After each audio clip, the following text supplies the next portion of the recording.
Ho, ho, ho. Merry Christmas. I don't know about you, but I'm feeling pretty fashionable today. We got Rudy is here. We got Eris, we got Roxy, we got Sylphy. It says Mushoku Tensei. It also says like Mushoku Tensei. It says Jobless Reincarnation Mushoku Tensei down here. It's great. I think the back has some stuff going on.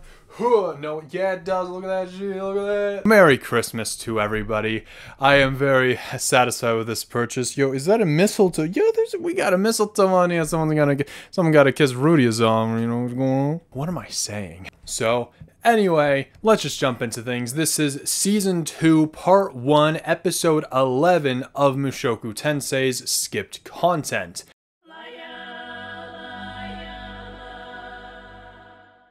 The episode starts us off with Rudius running into Luke, but before that we cut to the morning after the incident with Fitz, and now that we know that Fitz is a girl. Rudius didn't get much sleep last night and could only think about Fitz the entire time. He didn't want to do anything to break her trust, so he'd play along and act as though Fitz was still a guy. If this were like half a year ago, he might have courted her a little bit more aggressively just to fix his condition, but now he actually cares about Fitz and has romantic feelings for her. So of course he's going to take things slow. He doesn't want to have another event like what happened with Eris, or Sarah, or Elise. Man, my man's had it rough. But Rudius finally looks at himself in a mirror and notices that he's finally growing some hair on his chin. Paul wasn't an overly hairy guy himself, so it made sense for it to like start coming in this late, because he's 16 now. I mean, I don't know, that feels like an average amount of time, unless maybe I'm also like a late hair grower as well, but I don't think I was any younger than 16 before I actually got like hair on my chin. I don't know, doesn't matter. His hair did start growing in other places, however, and he, for whatever reason, thinks if Fitz shaves down there or not. This is a great start. This is a great start. But this does get him thinking of something in his past, which he can't exactly recall what. And this is obviously, alluding to the only other, like, one of the three crotch areas that he's seen in his life that aren't his, right? When he pants someone, a certain elf girl, that's what this is reminding him of. But anyway, in terms of our world standards, he would say that he's decently good looking, but less so in the world that he's in currently. But Rudius does hope that Fitz is still into him, though. But anyway, no matter how much he looked at his face, it never felt like his. He had gotten used to it by now, but it wasn't his face. And anyway, after that, 2 days had gone by, and this is when he ran into Luke and they had the conversation like it's shown in the anime. And it could be like just my interpretation, but it does seem like that in the book, Luke wasn't trying to pressure Rudius into keeping Fitz's gender a secret for political reasons. It seemed like that he was there to see if he finally remembers Sylphy, yet, because Rudius decides to feign his ignorance. And when Rudius brought up the Boreas and Nodos family, Luke was kind of shocked and realized, like, nah, he didn't remember yet. Anyway, after this conversation, Rudius finished his classes and headed over to Nanohoshi's lab to help her with the research. However, he had found Fitz standing outside the door. Normally, she shouldn't show up for another few days and needed to attend Ariel on days like these, but here she was anyway. Rudius figures that there's a reason for this, and it's likely because Ariel and Luke don't trust Rudius on, like, keeping this secret, and so they had sent Fitz to keep an eye on him. In his head, he goes, I'm damn clever today, man, damn. But during their session with Nanohoshi, it was painfully quiet, and she had thought that Rudius had Fitz gotten into a fight or something.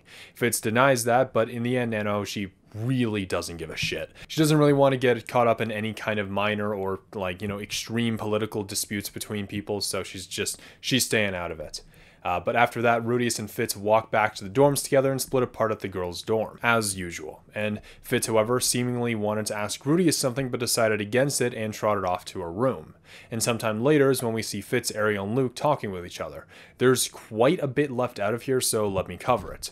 It was evening and they all started discussing the matter at hand. Ariel lists off all the things that would tip Rudius off recognizing Fitz's true identity, and says that she's growing impatient watching her like this. Ariel at first was going to leave things like that, and let Fitz reply in her own right, which would end up being something like, oh, I'm sorry, or I need more time, just to like postpone the conversation. And so Ariel pressed further and said that she has gotten quite sick of watching like Fitz dither around like this, which wasn't really true at all. Ariel really liked watching Fitz squirm and was jealous of her feelings for Rudius. Not that, like, I don't think that Ariel romantically likes Fitz, but she just likes the idea of romance, I think. And I don't know, she likes watching. She's a bit of a bit of a sadist, so she does like Fitz going all like, oh god, you know, being all, I don't know, shy about her feelings and like struggling to show them. I don't know. Ariel's kinky. This is one of her like 1,000 kinks, I guess. But anyway, because Rudius had spent more time with Nanahoshi, Fitz was growing more melancholy, and like it was genuinely painful to watch for Ariel. Like she may be a sadist, but you know, there's a difference between like, you know, ooh, I get to watch this person, you know, suffer versus like, man, I'm watching this person suffer. This sucks. Like I don't like that. But what am I talking about? She says that, like, I think it's about time that you found the courage to tell him who you really are, Fitz. Or rather, Sylphy. And now this is the first time in the book that Fitz is acknowledged to be Sylphy. And if you've been watching the series up until now, like the skip content stuff, the book has gone out of its way to separate the two characters' identities. So this is kind of like a big moment for readers. Although at this point it was, you know, pretty obvious. Ariel continues and says, like, Sylphy, this is going to be the third time I've asked you this, but like, right now, is there something that you want to do? Once again, Sylphy shakes her head. She's been asked this multiple times in the past. If you've been watching my videos, you'll know what I'm talking about. Maybe. I don't know. Will you? Do you remember stuff like that? I don't know. Maybe. Let me know. Anyway, Sylphy was not only afraid that Rudius would have forgotten her, but it would feel like betraying Ariel by saying that she wanted to be by Rudius' side. But Ariel this time didn't take no for an answer and says that Sylphy had saved Ariel's life multiple times and was always there for her over the past few years. Sylphy tries to say that she simply owes Ariel because she helped Sylphy when she was teleported into the Silver Palace. But Ariel cuts her off. Sylphy already repaid her debt when they traveled to Renoa. Since then, they were even. But Ariel admits that she has been manipulating Sylphy into helping her. However, Sylphy denies this and is only helping Ariel because they're friends. And Ariel goes like, yeah, that's true. And it's for that exact same reason that I want to help you. Because we are friends. And unlike Luke, who had sworn an oath to protect, to serve the princess, Sylphy had done no such thing. Sylphy would instantly sacrifice herself if Ariel told her to, and feels as though choosing Rudius over her would feel like betrayal. Because remember, I believe, like, Sylphy knows Ariel more than Rudius, right? Like, she has spent more time with Ariel than she has spent time with Rudius, and so of course it's going to feel like betrayal. Obviously, she's had way more, like, lingering feelings for Rudius, far beyond, like, Ariel, but even still, it's who's more important in her life. It is very difficult to choose, but anyway, Ariel says that, like, she is holding her back. And if she did, she would be betraying Sylphy, not the other way around. And so Ariel asks one more time, what do you want to do right now? And Sylphy says that she wants to be with Rudy. Ariel smiled, like a genuine smile, one that you saw very rarely. And although there was a bit of a conflicted look in Luke's eyes, he was also supportive of Sylphy's decision. And there and then a strategy conference was held. They talk about basically what they did in the anime, with, you know, of course, skipping a bunch of details. Ariel, for whatever reason, recalls a time with Lilia, you know, like the maid that serves the Grey Rats. She apparently served in the palace when Ariel was super young. Apparently, at some point, she had fought off like an assassination attempt on Ariel. So that's a cool little fun fact, I guess. But Ariel also emphasizes the importance of memories. With nobles, they constantly throw parties to introduce themselves to one another. They do memorize a flowery speech and practice a complex dance in order to save, like, some impression on the guests. And the first thing that came to mind for Sylphy was her skill sets, namely her ability to do silent spellcasting. For whatever reason, though, that didn't tip Rudius off. However, there were 3 reasons for this. The first is that he often self-deprecates. He always thinks that anything that he could do was easy enough for others to imitate.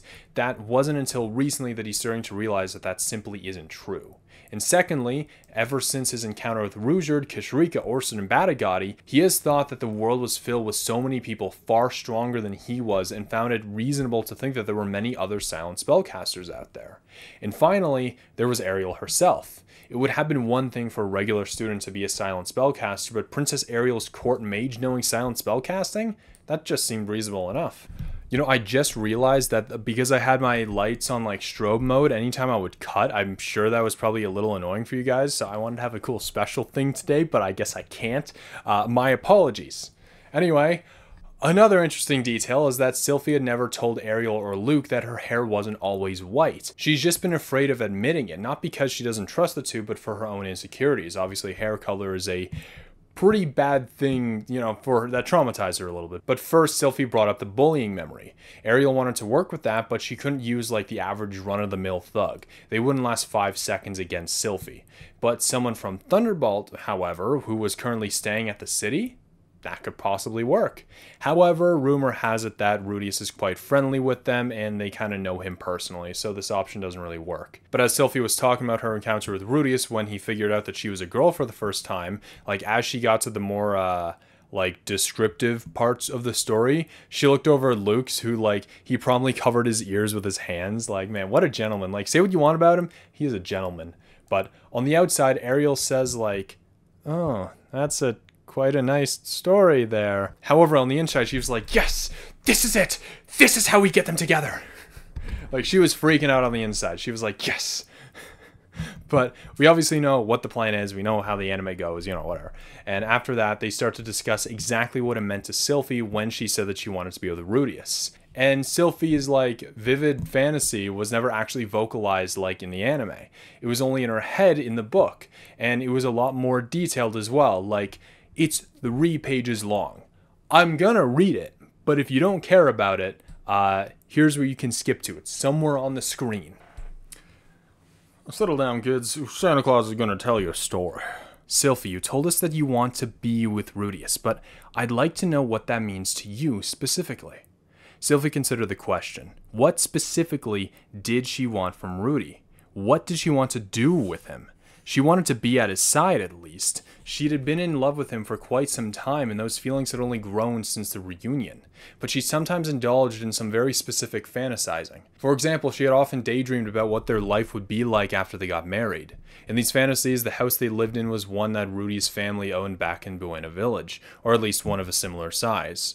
The two of them shared the same bed, naturally, and when she woke up every morning, Rudy was laying by her side. He greeted her with a "good morning" and a kiss, then got dressed and went off to do his morning training. Heading downstairs, Sylphy made breakfast. This was one of her jobs around the household. It wasn't anything too fancy, but Rudius always had a solid appetite, so she made plenty of food. By the time everything was ready, Rudy was back. He ate the food and said something like, "Delicious as always, honey." Once he finished. He didn't talk while he was eating, though. Sylphy just watched him pack it in, serving second helpings when he wanted one.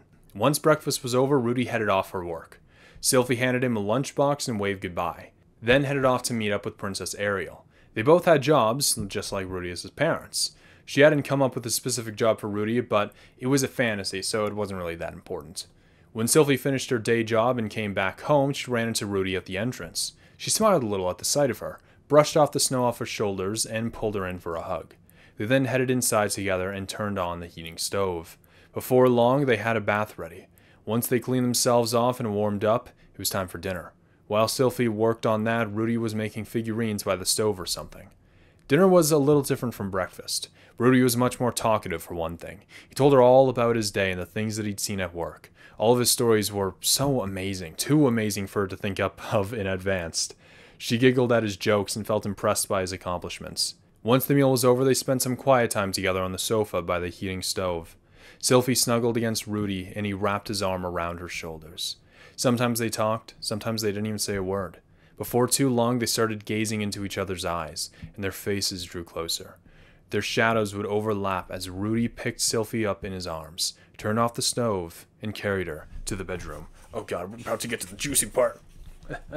Sylphy's kind of like a pervert sometimes, you know. He might say, "How many kids do you want?" or something like that. But then I'll say, "As many as you want to give me, Rudy." He'd probably just laugh and say, "That might be too many," and then start taking off my clothes. And then I laugh too and say, "Better get started then." She's all giggling to herself. This is ridiculous. Stupid. So Sylphy isn't as much of a freak as she's shown to be in the anime, but like, she's a bit of a freak. She's kind of freaky though. But after this, Ariel says to take whatever fantasy she had in her head and imagine that with another woman in her place. Sylphy tried to picture Nanahoshi taking on the role of Rudeus' wife. She imagined herself living in the house next door, watching them through the window as they went about their day. But when Rudy and Nanahoshi noticed her, they smirked a little and shut the curtains. After that, the conversation closes about the same as we see Fitz in the first floor of the cafeteria looking for Rudeus. He was there with Badigatti, Noba, and Juliet talking about figures. Rudeus and Badigatti discuss the idea of making a figure of Kishiriko while she's young to get a figure made of her, throughout the ages, to, show her age span. And Sylphy notices Rudeus giving a very evil-looking smile that reminded her of Minister Darius, Ariel's faction's mortal enemy. She was never afraid of Darius' smile because she had gotten used to Rudeus' smile, which really isn't a good thing. But anyway, it's then that Fitz calls her Rudeus as she asks him for a favor in private. Their conversation goes pretty similarly, but we get a lot of Fitz's inner dialogue, which basically boils down to how impressive she thinks that Rudeus is for all the ideas and such that he's able to come up with. The two of them set off in the Forest of Hail to retrieve the Freeze Fringe flower, a flower where its petals can be used to make a powerful tonic, and is well known for only being grown in the Forest of Hail, specifically during winter time. And the forest itself is known as the Forest of Hail because of some kind of magic abnormality that caused it to hail very frequently. The trek would be about 3 days to the forest. And when Rudeus met up with Fitz, she thought that he would show up empty-handed given how strong he was, but he had this giant backpack on full of emergency supplies and rations. Rudeus said that you could never underestimate the dangers of any forest. There were monsters out there that could even dodge stone cannons mid-air. Fitz thought that Rudeus was joking, but he clearly wasn't. The forest that they were about to enter was actually just filled with a bunch of B-ranked monsters, such as snow hornets, white cougars, the mustard treants, just to name a few. Fitz apologizes for making Rudeus do all the prep work and wonders if she needed to pay him for his services. And this gets her thinking about the slave market and pictured Rudy climbing up onto a stage naked, and she's like, buying Rudy might be kind of fun. And then she starts to get a funny feeling in a certain part of her body.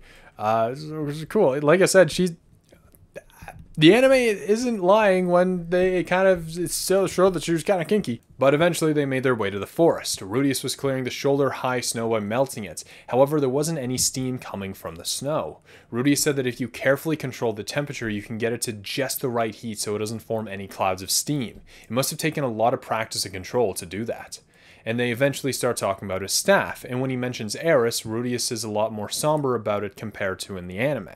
The anime kind of covers this joke, but not really. Basically, when Rudeus gives Fitz the staff, he goes well, go ahead. Get a nice good grip on the shaft there. Pretty thick, huh? Fitz goes yeah, it's super thick. Are you supposed to hold this with 2 hands? And Rudeus was smirking to himself the entire time.